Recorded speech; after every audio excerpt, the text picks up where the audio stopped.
My pranams to all Atma Jyotis. Today, let us contemplate on peace. What is peace? Peace is Shanti. So if you look at any Veda mantra, the spiritual teachings, highest spiritual teachings, they always end up in Shanti, Shanti, Shanti. Have you noticed it? The purpose of Veda mantras is to find Shanti, peace.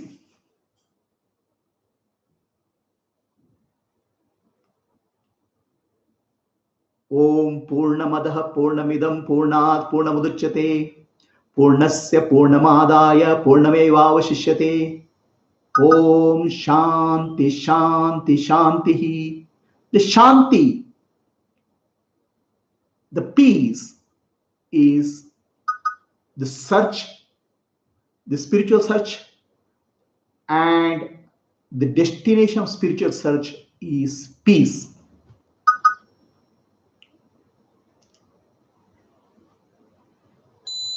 There are series of mantras in Vedas called Shanti mantras, seeking peace. There are three levels of three mantras, three peace invocations. Om Shanti Shanti Shanti. The peace at all levels. At the physical level, Adi Bhautika. At the metaphysical level, or the divine. And at the innermost level, at the spiritual level, Adi Adhyatmika. Adi Bhautika, Adi Daivika, Adhyatmika. Peace is what we search. What is human life is all about? Human life is the search for peace.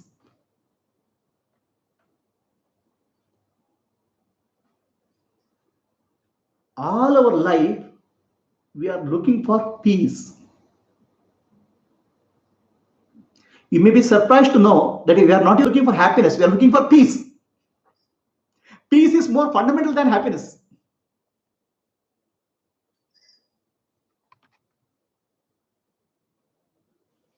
We search for peace everywhere.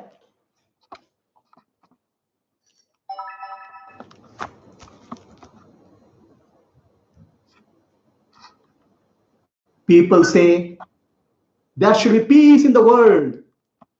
People do meditation for peace in the world. People pray for peace in the world. People fight wars in the name of peace. To bring peace, people fight the wars. Millions of people are killed saying that we will establish peace.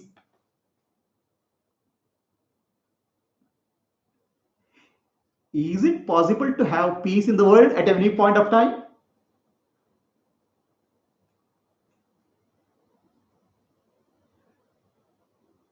To look for peace in the world is like looking for water in mirage.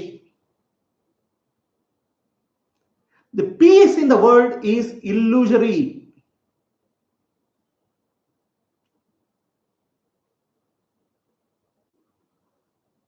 Then people look for peace in temples, in ashrams, in Himalayas.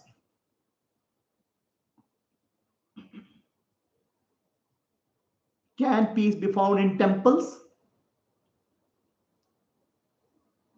Can peace be found in forests and ashrams?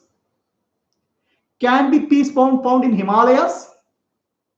Is peace a commodity? We can find somewhere? Is peace something which you can purchase and get somewhere? People look for peace in temples, ashrams, and Himalayas. Is it real peace? I went to Himalayas, it was so peaceful. I stayed in Himalayas for 3 months. So peaceful.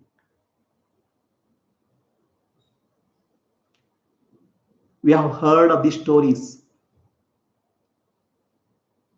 Himalayas are peaceful. When you go there, you get the peace of Himalayas. But what happened to your peace? After you come back from your Himalayas, then you realize how agitated you are.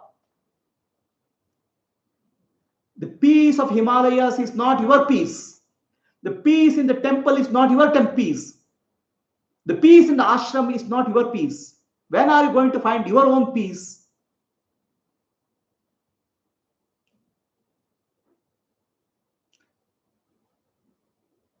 The peace in Himalayas is because there are no people there. There is less crowd. The peace in Himalayas because it is a very cool, cold place. Nobody can disturb you. So you can have momentary peace there. Some amount of peace because of the place. But that peace doesn't belong to you. What doesn't belong to you doesn't come with you. You can be peaceful as long as you stay in Himalayas for some time. But that's not the peace which Upanishads speak of. Shanti, Shanti, Shanti. They are speaking of inner peace.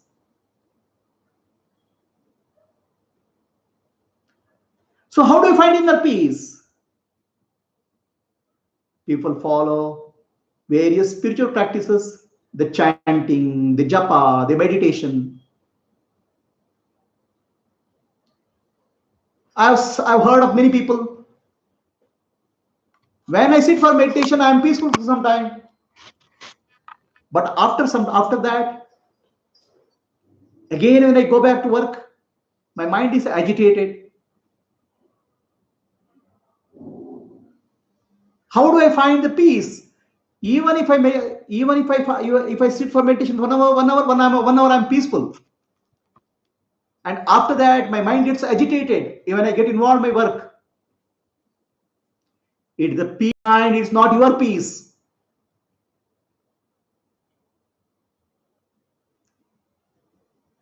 When you go to massaging parlor, the body massage is done, there's a deep relaxation and you feel peaceful. There is a peace of the body, not your peace. The peace of the mind is not your peace.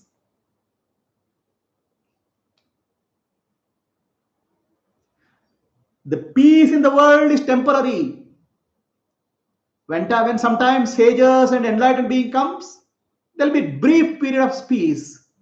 It said Rama when Rama was the king, his kingdom people are peaceful. But after Rama's rulership is gone, again the agitation happens. When Buddha was there were a lot of peaceful people. But as the time passes, the peace goes. The peace in the society is temporary. The peace established by war is also temporary. The war creates a lot of tension and stress in people. When the war is over, people feel, oh, peaceful. The peace experienced after war is a brief period between two periods of stress of one war and another. The peace experienced in Himalayas also is temporary because of the weather and the climate and the environment there. It is a peace of Himalayas. The peace when you experience the ashram also is temporary because it's the peace of the ashram, the environment. The peace experienced in the body is also temporary because of yoga or exercise or massages. you experience the peace, that's relaxation, that's temporary. The peace which you experience in the mind when you do meditation is also temporary, it's a mental peace.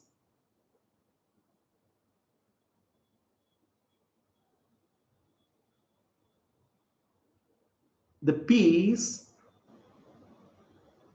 is the greatest spiritual achievement. The greatest discovery of yourself, discovery in spiritual journey is to understand my nature is peace. So we start as seekers. I am seeking peace. Actually, when people say I'm a seeker, I'm a spiritual seeker. What do you mean by spiritual seeker? Ultimately, what is the meaning of spiritual seeker? I'm seeking God. Okay, why do you seek God? I am seeking God for happiness. Why do you seek happiness? By happiness, I'll be peaceful. So when you say I'm a seeker, you are seeking peace.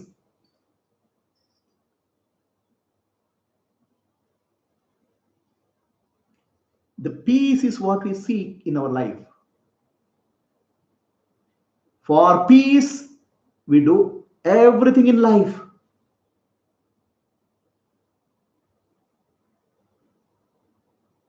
For peace is not something which you can get by some doing something, because peace is not a positive activity. Happiness is something which you can get. How? Oh, I buy a car, I'll be happy. By doing something, you can get happiness. But peace is when you not do anything. It's a negative activity. It is a negative state of. It is a negative. It is negative state. Absence of any action, absence of any rest, absence of any disturbance is called peace. Human mind knows only doing something, getting something. Okay, I do this, I'll get it. I'll do this, I'll get it. But what do I do to get peace? You should not do anything to get peace. This is very difficult for me to understand. I want to achieve something in life. Okay, everything in life can be achieved. Success can be achieved, money can be achieved, power can be achieved, even happiness can be achieved. But peace cannot be achieved. Peace is absence of every activity. For peace, you don't have to do anything. So this is something which is very difficult to understand, very difficult to comprehend.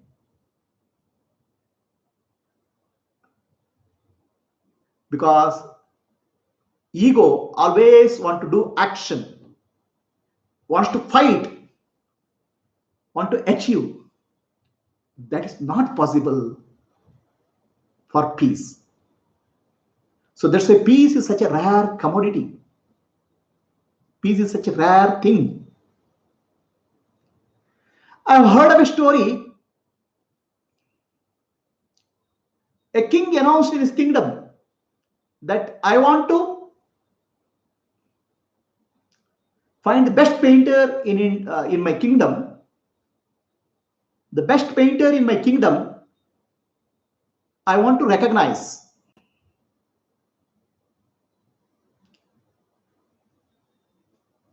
You can submit your painting and our panelists, judges, will evaluate who is the best painter. But there is a theme for painting. The theme for painting is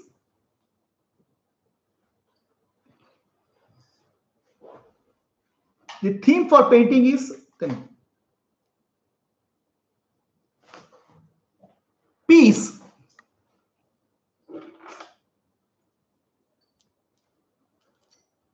So one who paints most beautiful picture on peace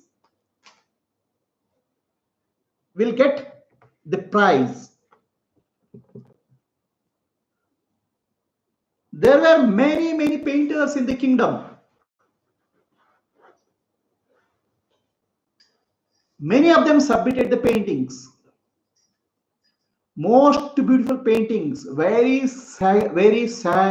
beautiful places, serene places, the peaceful places, the forests, the mountain, the beautiful sunrise, beautiful sunset, many paintings. There was a panel of judges. They evaluated all these paintings. Finally, one painting was judged as the best, and all the paintings were exhibited in the wall of the king in the exhibition hall. People were surprised by the painting which got the prize.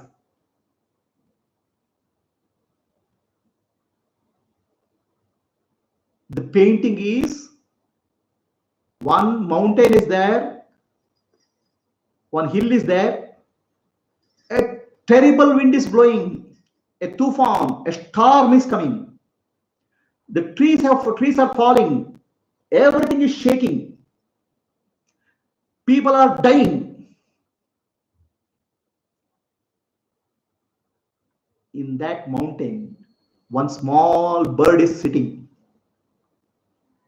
along with its children. The bird is sitting peacefully.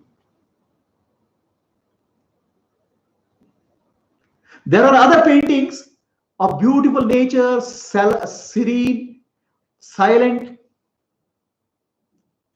But the picture which won the prize is not about beautiful nature, a terrible nature where everything is happening, disturbing things are happening. But the bird is peaceful.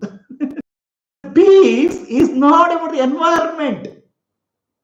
I will be peaceful if I will always put conditions to peace. I will be peaceful, only peaceful if the world is peaceful. I will be peaceful if I get a good ashram. I will be peaceful if I go to Himalayas.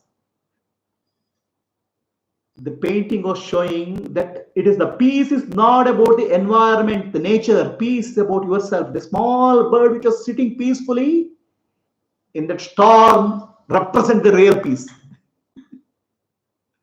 Peace is not your environment. Peace is not the place where you stay. Peace is not about somebody. Peace is what you are.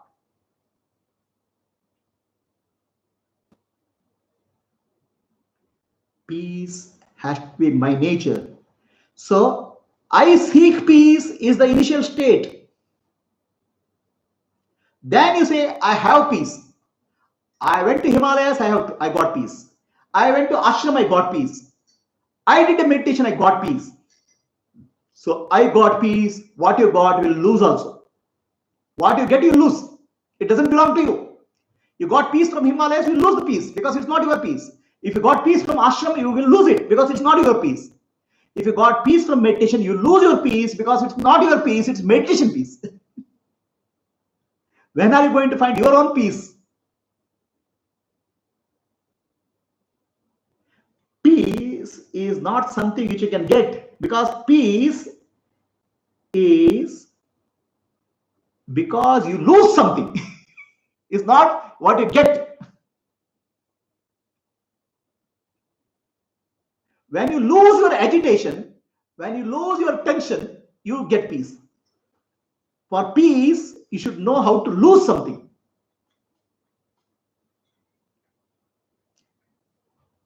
Peace is when there is no tension in the mind, stress in the mind. Is it possible for any human being to get peace in the mind?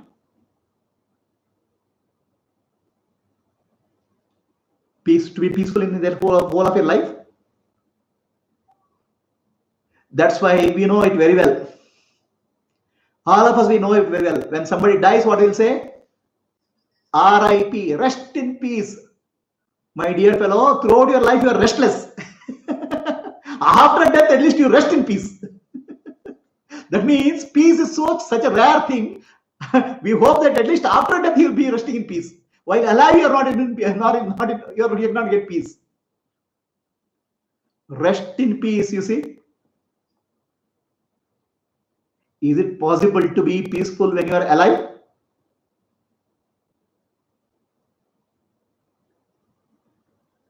Should we rest in peace only after death?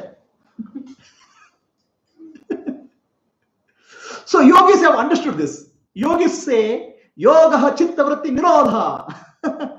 That means yogis say, stop the thinking of the mind. Okay? Then you'll be peaceful.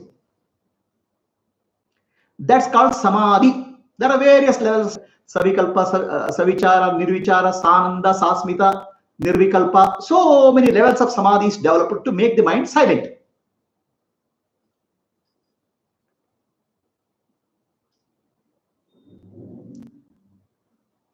Even that peace, it's also temporary. So people think making the mind thought free is peace. Vedanta doesn't agree with this. Even the concepts of Vedanta says even samadhi is a temporary state of mind, and that is also not real peace. So that's why people keep on meditating. Every time when they meditate, they make their mind silent. They experience the peace for some time. And after that, mind starts moving. Then again, restlessness comes. The peace is lost. That's why the people ask the question, when I'm meditating, I have peace. After that, there's no peace. Why? That's because temporarily you suspended the activity of the mind. That's why you felt peace. But that's only temporary.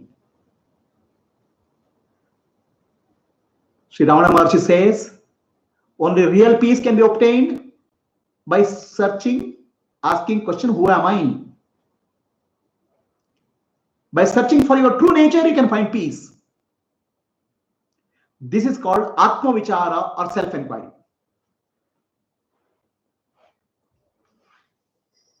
The temporary state of mind samadhi is also not peace. In Yoga Vashishta, there is a story. Yoga Vashishta is a teaching of Yoga Vashishta Rishi to Rama about enlightenment, about liberation, about peace.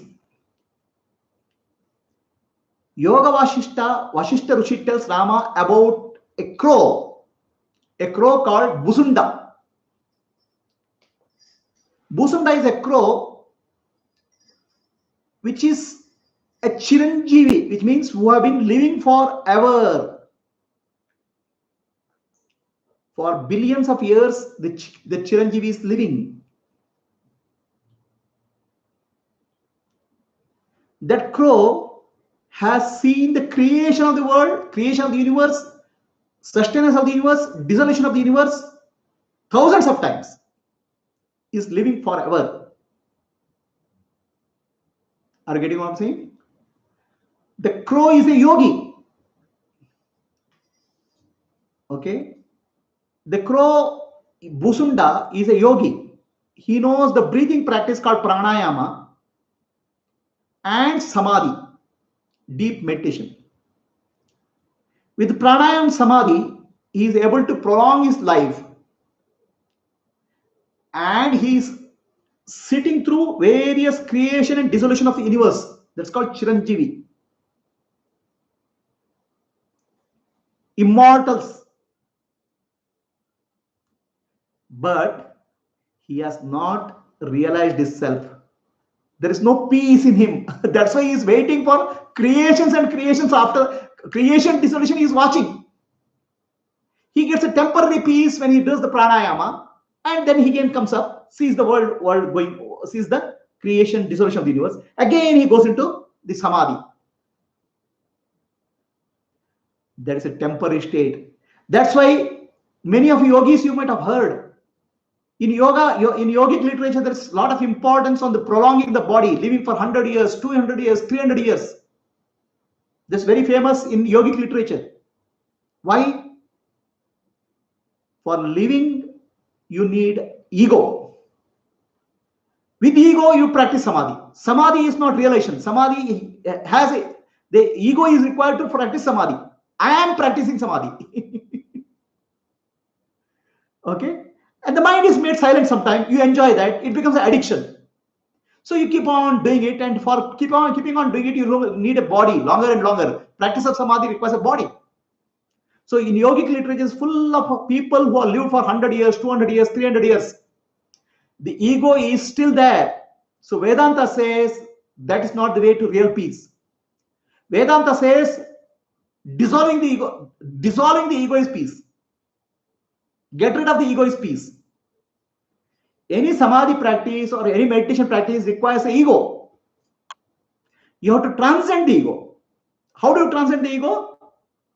By inquiring who am I, finding the source of ego through Atma Jnana. So Vedanta doesn't accept that Nirvikalpa Samadhi is also realization. It's also a temporary state of mind.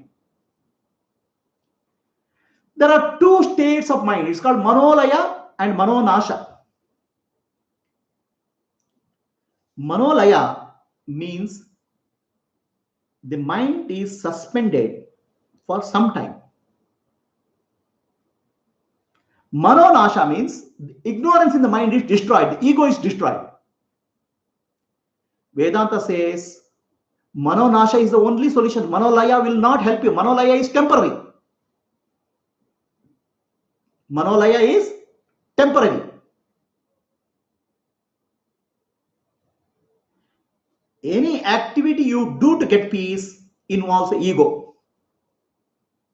Manolaya belongs to the category, Samadhi belongs to the category of Manolaya.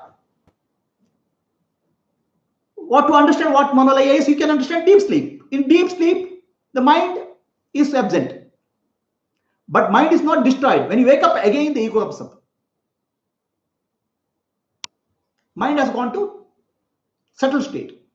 The ego has gone to settled state. In deep sleep, there's no ego. In deep sleep, there's peace. But when you wake up, the ego comes up. The ego is the cause of disturbance.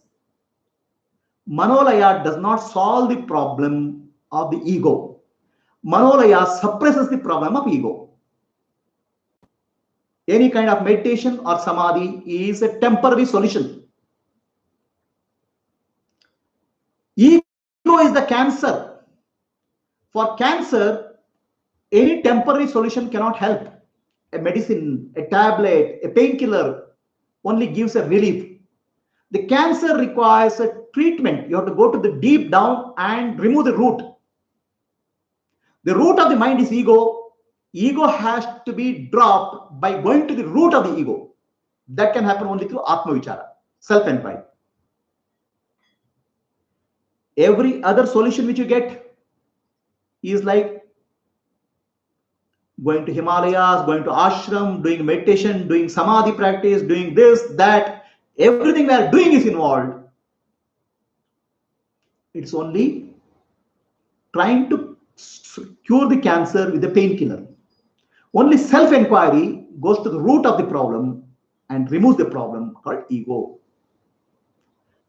Manolaya is suppression of the problem. Manonasha is the real treatment, destruction of the ego. So samadhi is not solution. Okay. Now, please understand there are two spiritual paths.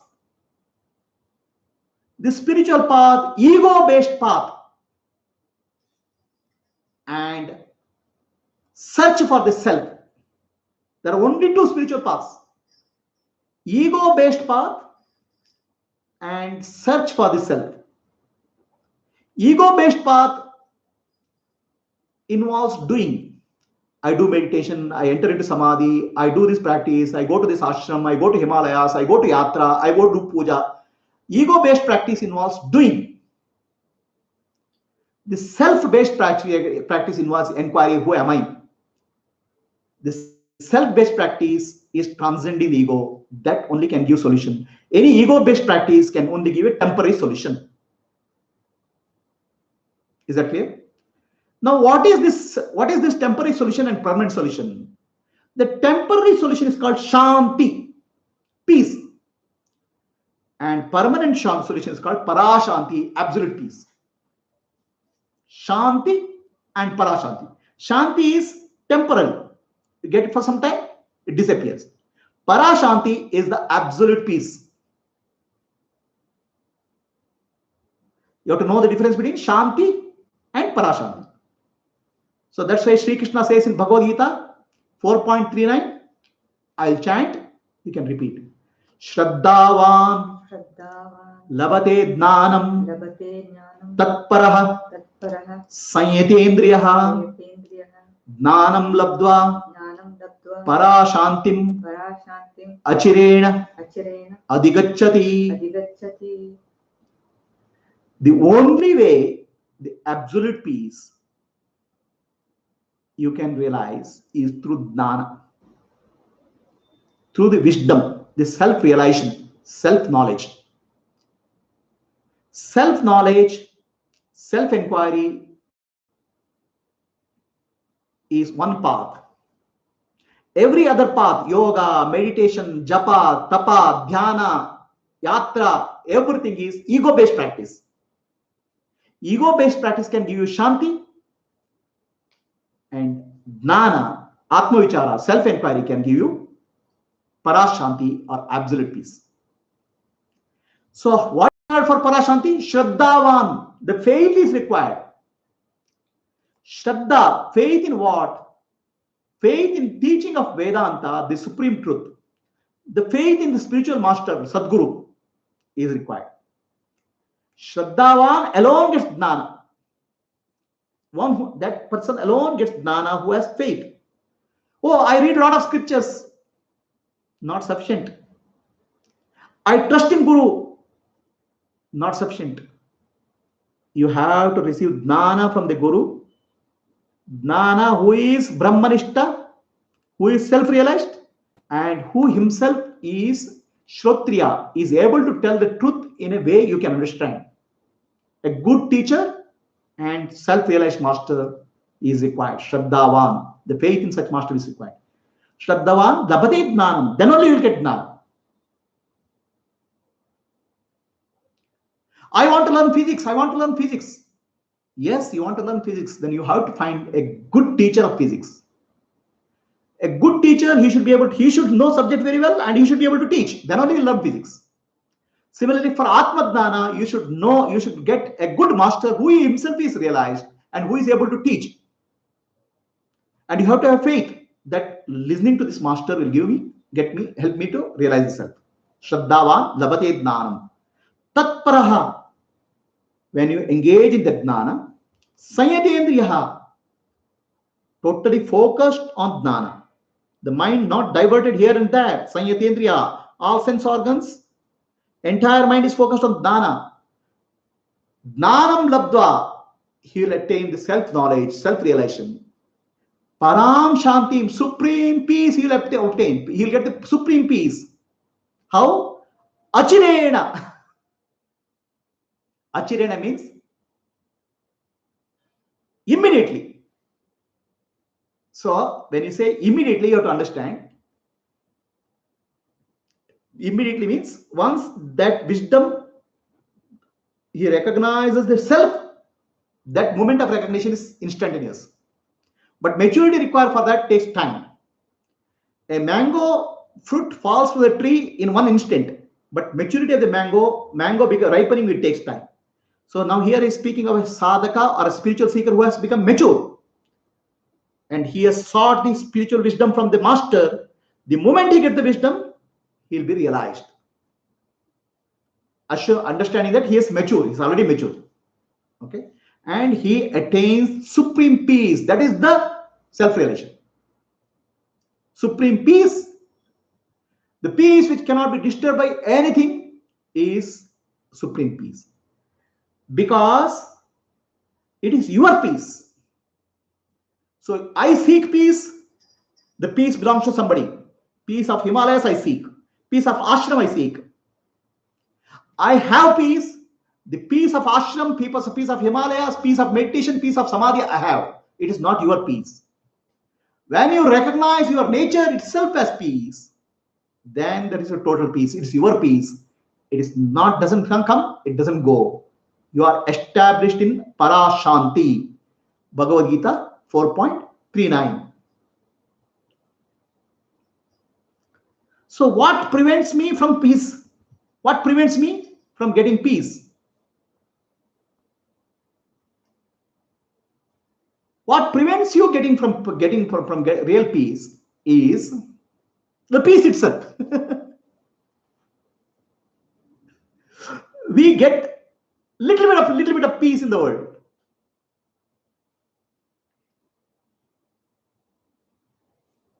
I go to a beautiful place. Momentarily, I find peaceful. So I think that peace is in the place. I listen to the music. I become peaceful. So I think the peace is in music.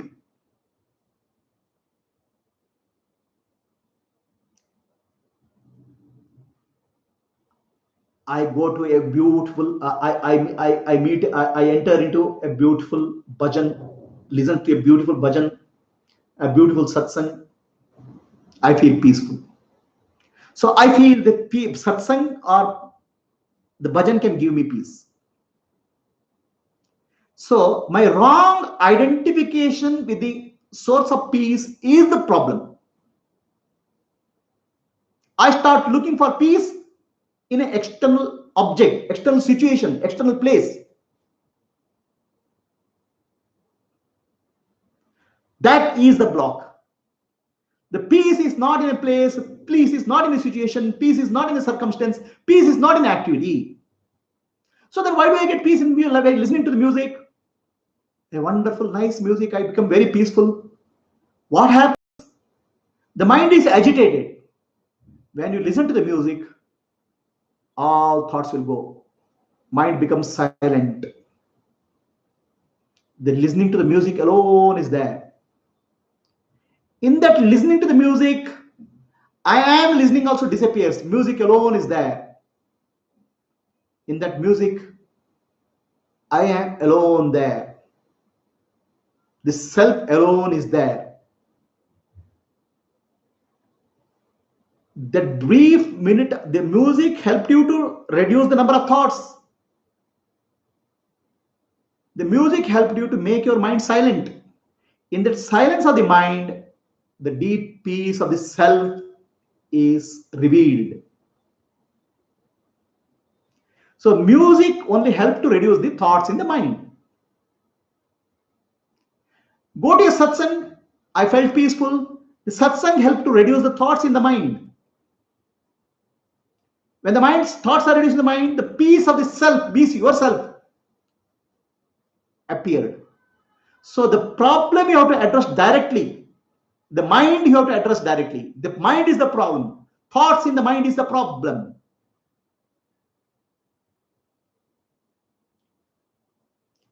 The mind constantly looks for happiness in the world. Mind constantly looks for solutions in the world. Mind constantly looks for pleasure in the world.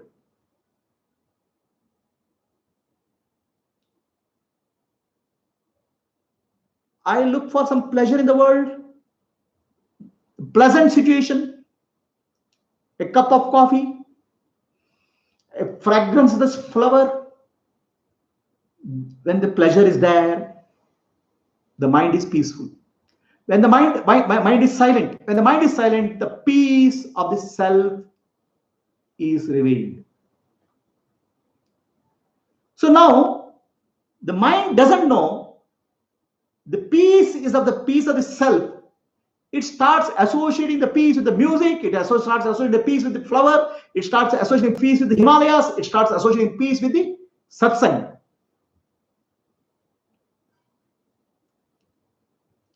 The moment that situation is gone, moment you return from Himalayas,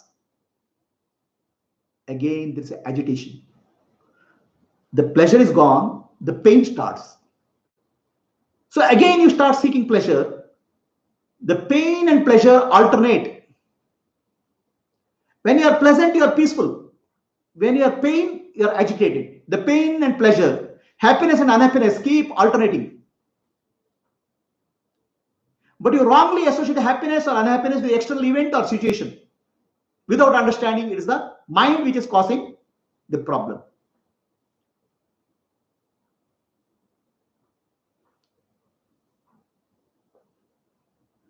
So you get addicted to external objects, looking for pain, looking for pleasure, which will give you peace. Looking for happiness, which will give you peace.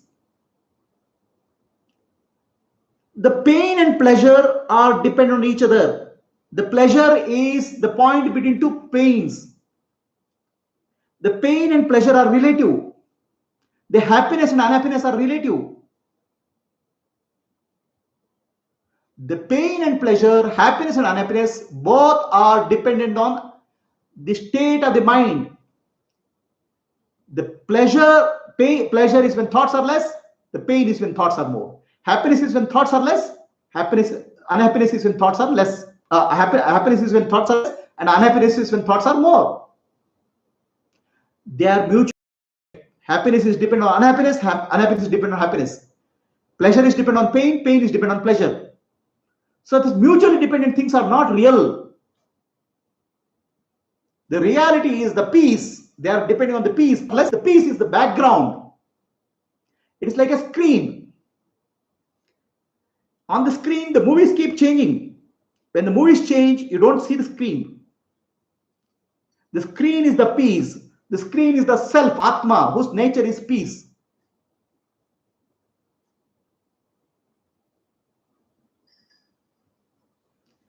The peace is absence of activity of mind.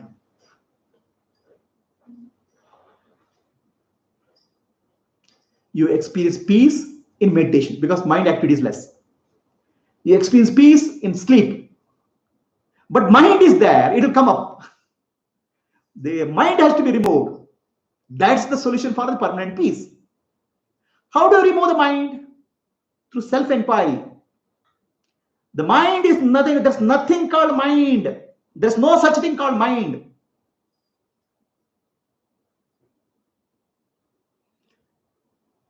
We say, I want peace of mind. Forget it. There is no such thing called peace of mind. Mind only has pieces, P-I-E-C-E-S-S, not P-E-A-S-C-E. Mind can never have peace. Mind is only pieces. Mind is only fragmented. The peace of mind is false. There's no such thing called peace of mind. So, when the boss comes and says, I want to give peace of mind to you, that means he's shouting at you. Giving peace of mind means shouting at somebody. Mind can never have peace. I want peace of mind is false. It's impossible. Mind can never be peaceful. No mind only can be peaceful. No mind is called Atma. When mind becomes no mind, there is peace. There's parashanti. When mind becomes no mind temporarily, then the peace of the self is experienced. That's called manolaya. It can happen in meditation, it can happen in samadhi, temporary. The real peace of the mind is when no mind is there. It's called no mind state. And no mind is Atma only. That can come only through jnana, self-enquiry, Atma Vichara. The peace of mind is false.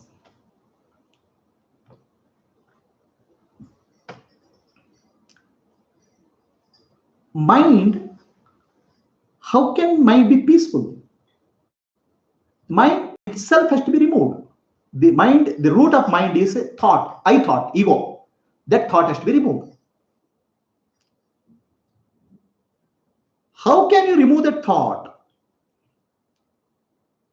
All thoughts, every object in the world is nothing but a thought.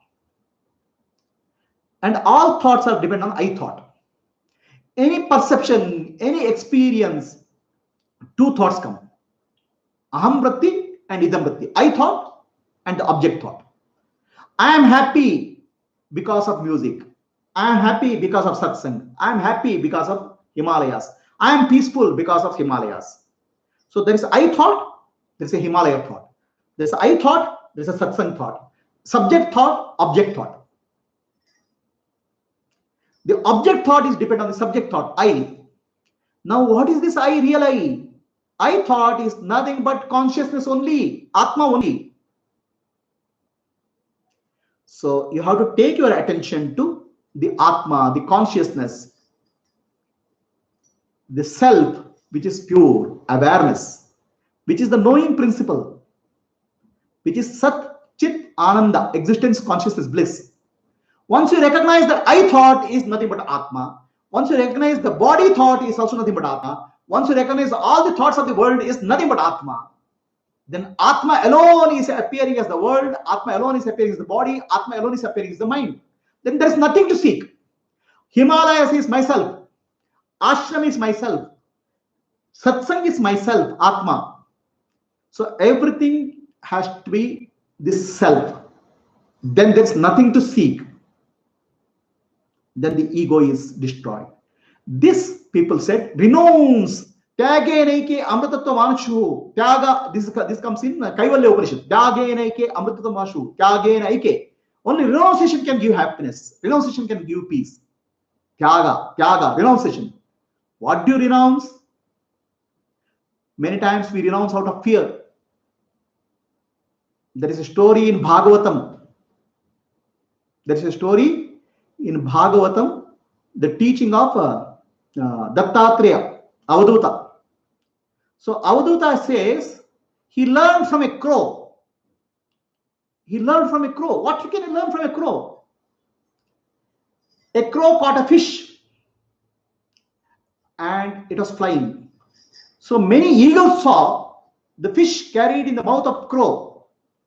The eagle started chasing the crow. The crow is in trouble now. Many eagles are chasing it. The crow got scared. It dropped the fish. Eagles went after the fish and left the crow. The crow is peaceful now. This is the peace. Comes from tyaga. The crow did the tyaga. Dropped fish. But this tyaga is done out of fear. That won't solve the problem. Any renunciation out of fear doesn't solve the problem. There are many people renounce the world. I am renouncing the world. I'll leave the family. I'll leave the job. I'll go to Himalayas. This renunciation is renunciation of what you have. The renunciation of what you have also doesn't solve the problem. Renunciation of what you are is the problem.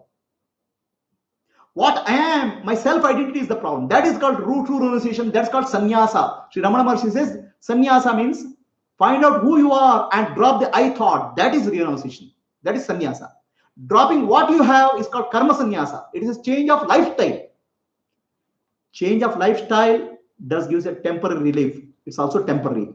Real solution is dropping I thought by finding the source of I thought.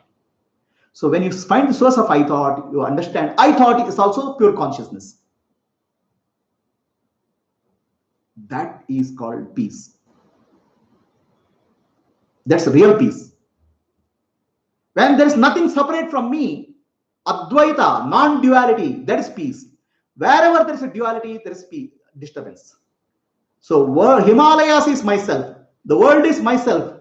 Every person, every living being, every non-living being is myself, Atma, the real self. Renounce the ego. That is called real renunciation. Renunciation of ego can only happen through jnana. There's no other way. No other practice can help it. Understanding everything myself. There's no duality at all. Advaita, that is peace, and that's called parashanti. That is called absolute peace. In that realization, there is totality. I am the totality. I am, the world is myself. The Himalayas are myself. The mountain is myself. The ocean is myself. The sky is myself. Everything is myself. Then I don't have to desire anything. When there's no desire, there's no agitation in mind. When there's no agitation in mind, the mind is peaceful. When there's no agitation, there's no comparison. I am peaceful.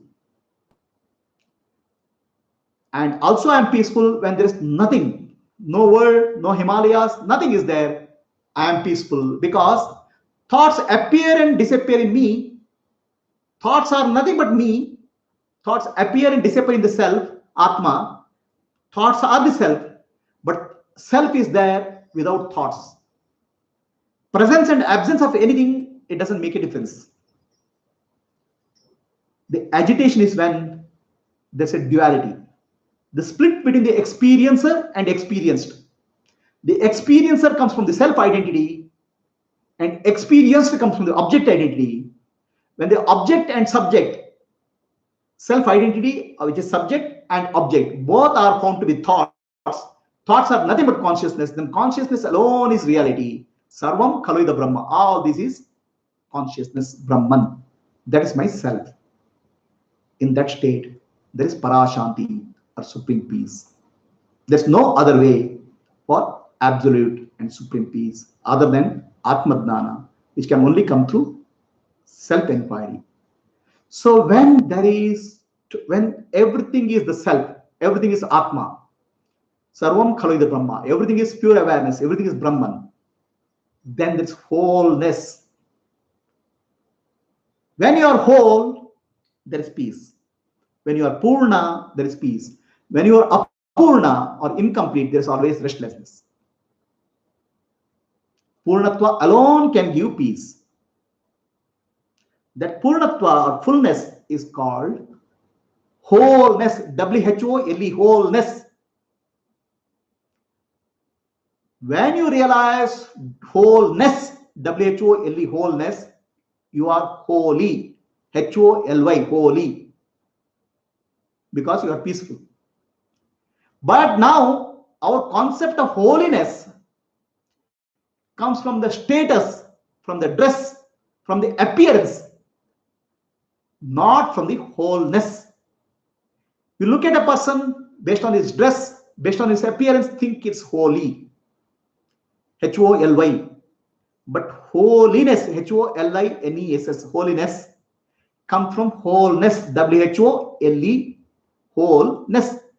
The wholeness comes only when you understand, I am consciousness, I am pure awareness, I am not the body, I am not the mind, I am not the intellect, I am pure consciousness.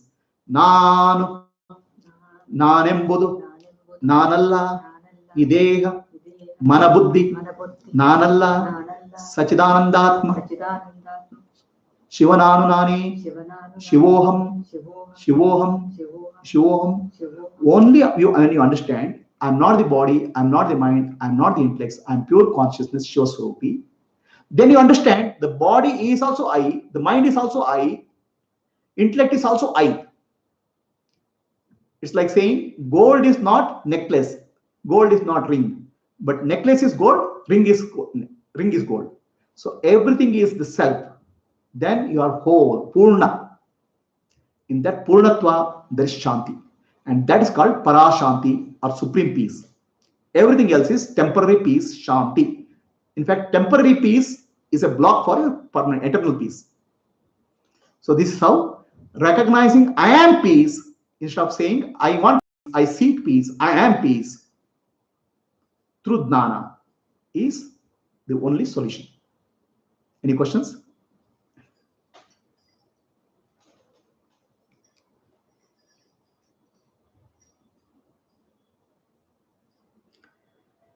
So the first question is, but sir, even the Atma Vichara is done by the ego only, correct?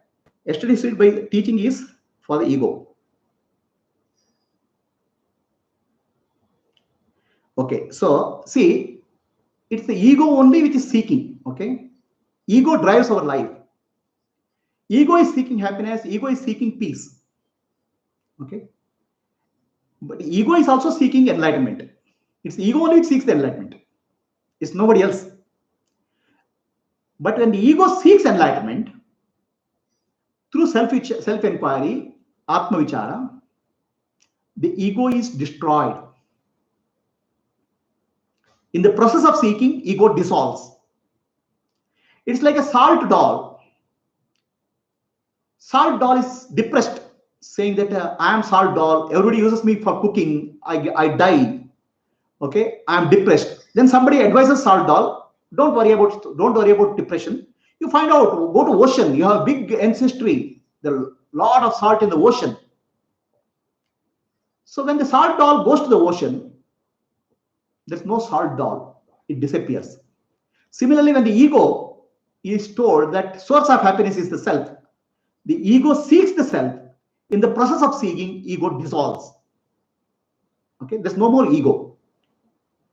It is like the flies in the night. Night, when you switch on the light, a lot of flies come, get attracted by the light, and they get burnt by the light. They get attracted by the light and get burnt by the light. The deepest peace of self-realization dissolves the ego.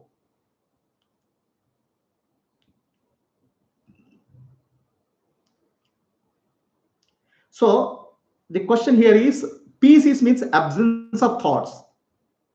Another question, peace is absence of thoughts. A Gnani is always peaceful. Does he mean that he has no thoughts at all? But then how he can operate in the world?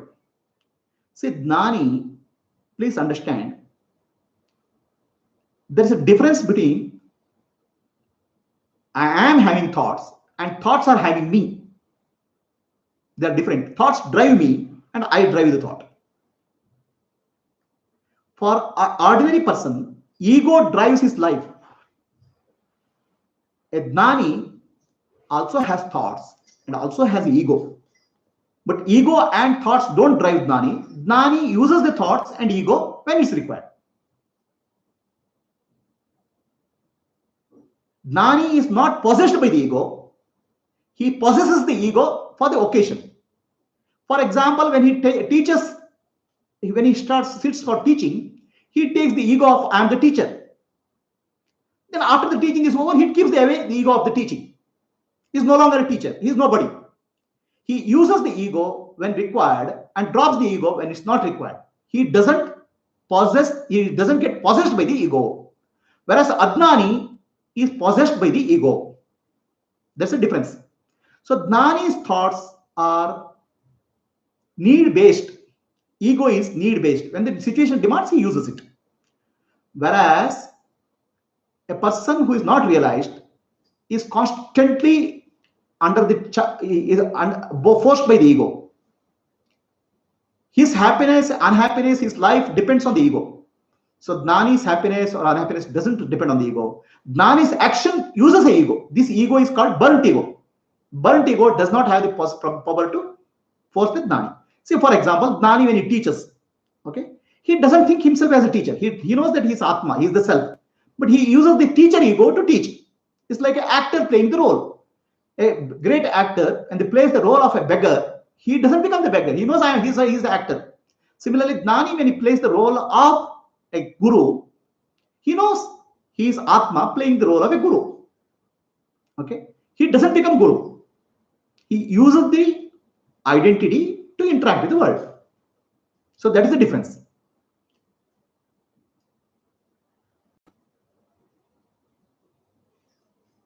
The question is, you just mentioned object identity, subject identity, but what is object identity? For object identity, I have given a detailed talks in my earlier series of talks on Atma Vichara to tell what is object. There's no such thing called object. Object is conditioned consciousness, which is thought only. You have to go back to my earlier thoughts to understand what is object. Object is nothing but a name and form. Name and form is not reality. Name and form is called Maya. And what is name and form? What is Maya? You have to go back to my earlier talks. So renunciation of ego is a solution for attaining parashanti. Yes, renunciation of ego is solution for attaining parashanti.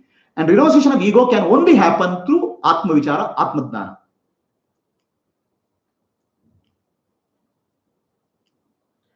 So what is the meaning of ego gets destroyed? Okay. So does it mean that I am individual and separate from the world? The feeling will get transformed into I am Brahman. Yes. So the ego, the nature of ego is to separate out. Ego is by nature it splits. Okay. It gives a name and form and splits. The name and form are not real.